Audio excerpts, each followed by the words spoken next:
The Heart and Stroke Foundation of South Africa estimates that up to 70% of women and 45% of men in this country are overweight or obese.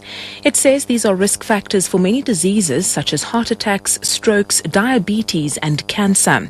The foundation has called on South Africans to respond to President Jacob Zuma's comments during his State of the Nation address, where he encouraged people to lead healthy lifestyles to prevent non-communicable diseases. The foundation's dietitian Lucy says people can start by eating more healthier food, cutting down on fat, salt, and not smoking.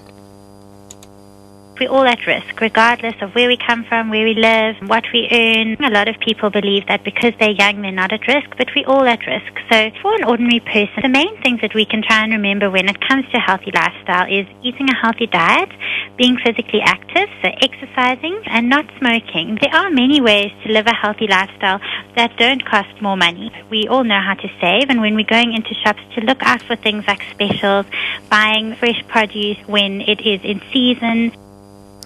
The South African Post Office says it has identified the cause of the problem, which made their banking services inaccessible in the past 4 days.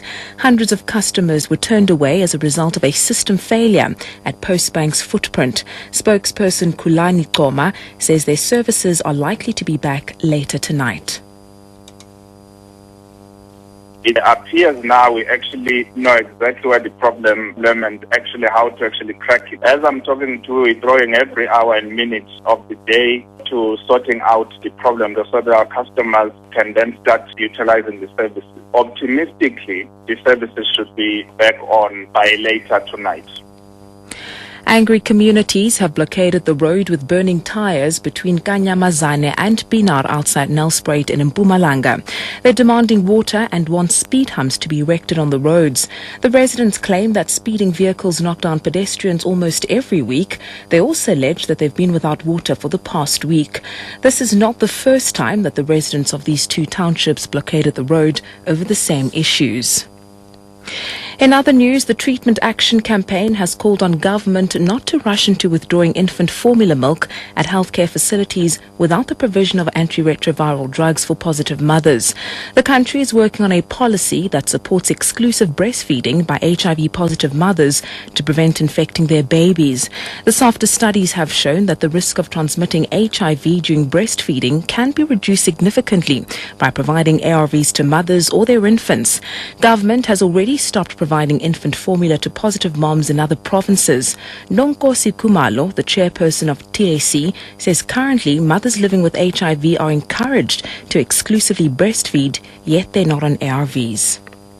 You don't say to a mother who is not on antiretrovirals, breastfeed your child, because you are basically saying you can pass on the HIV virus from yourself as a mother to the baby through breast milk, because it is highly transmittable in that way. So what we are saying is, until such time that government has the relevant systems and people have been trained in healthcare facilities to understand when do you initiate breastfeeding on a mother who is not on antiretrovirals, making sure as well that our healthcare system is ready to deal with a huge number of mothers who will present HIV positive and needing access to antiretrovirals.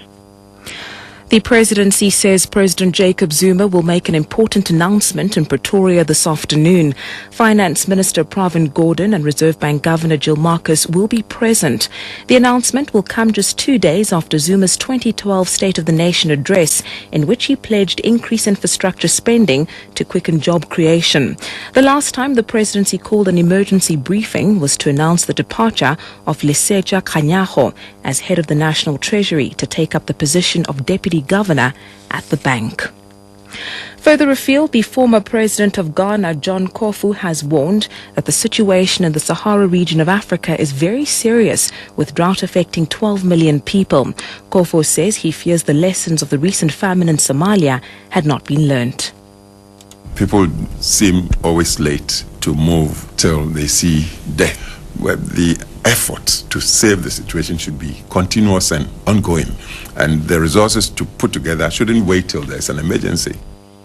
Kofu said that the problem is compounded by conflict. He says there are daily clashes in Ghana between nomadic herdsmen who have entered the country to save their herds and local farmers fighting to save their crops from the cattle.